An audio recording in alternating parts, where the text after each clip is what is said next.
করব যে কেউ যদি স্বপ্নে রশি দেখে, স্বপ্নে যদি সে রশি দেখে তাহলে এটা গুড সাইন। এটা কেমন যেন আল্লাহর সাথে একটা প্রতিশ্রুতির সাথে সম্পৃক্ত, কারণ আল্লাহ তাআলা কোরআনে ইরশাদ করেছেন ওয়াতাসিমু বিহাবলিল্লাহি জামিআ।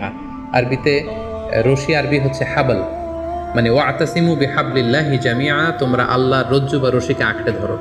তাহলে রশি দেখা মানে এখানে আমরা আল্লাহর ওয়াদাগুলো যেন পূরণ করি, আল্লাহর আনুগত্য যেন আমরা প্রপারলি করতে পারি, এটা ইঙ্গিত করছে। এরপর স্বপ্নে যদি আমরা কাক দেখি, এটা সাধারণত একটা নেগেটিভ সাইন বহন করে, কারণ কাককে আল্লাহ রাসূল সাল্লাল্লাহু আলাইহি ওয়াসাল্লাম ফাসিক বা ফুয়াইসিক বলেছেন। সো আমরা যদি স্বপ্নে কাক দেখি, এটাকে আমরা পজিটিভ কোনো সাইন মনে না করে নেগেটিভ সাইন মনে করতে পারি। তৃতীয়ত, আমরা যদি স্বপ্নে লম্বা কাপড় দেখি, এটা গুড সাইন।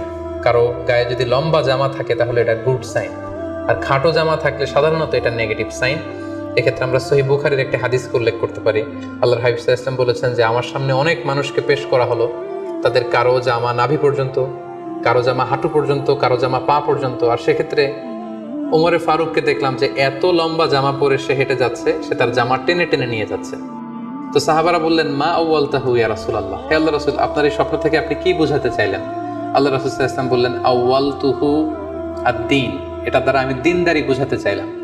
অর্থাৎ যার জামা লম্বা তার মানে তার তাকওয়া বেশি বা তার দ্বীনদারি বেশি। আর স্বপ্নে যদি কারো জামা খুব ছোট খাটো বা জামাহীন অবস্থায় কাউকে দেখা হয়, এটা সাধারণত তার দ্বীনদারি কমে যাচ্ছে বা তার তাকওয়া is decreasing day after day, এটার একটা সাইন বহন করে।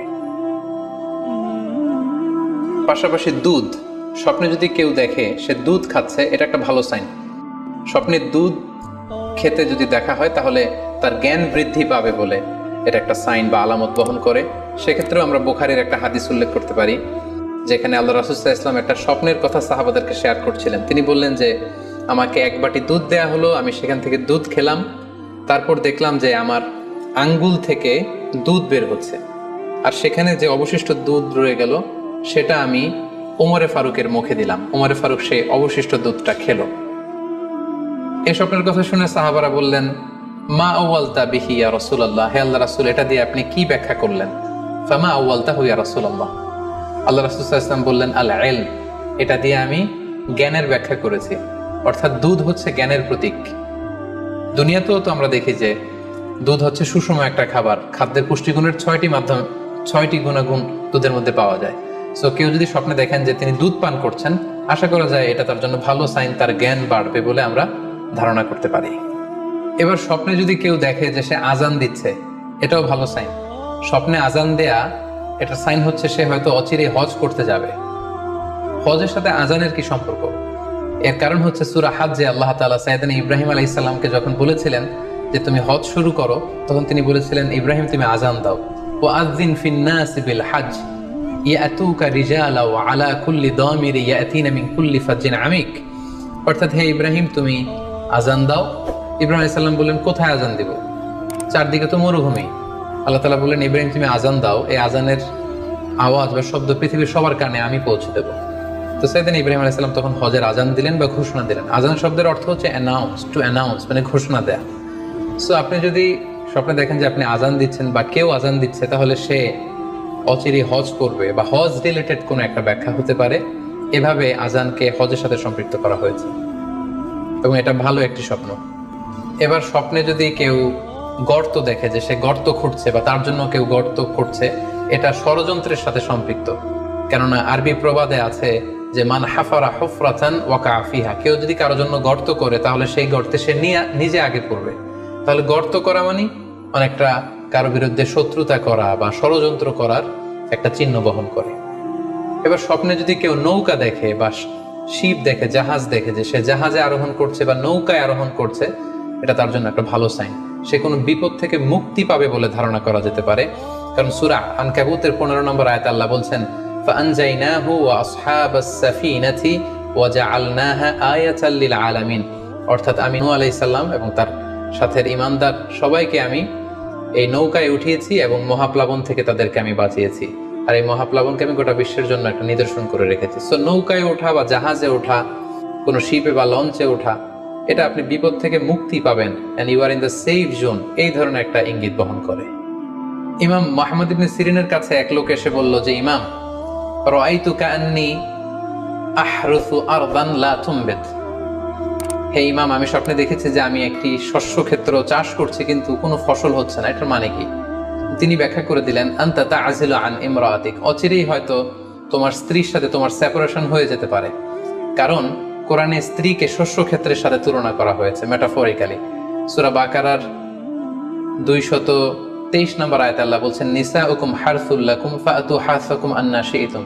অর্থাৎ তোমাদের স্ত্রীরা হচ্ছে তোমাদের শস্য ক্ষেতের মতো, তোমরা যেভাবে খুশি এই শস্য ক্ষেত্রটাকে সুন্দরভাবে চাষাবাদ করতে পারো।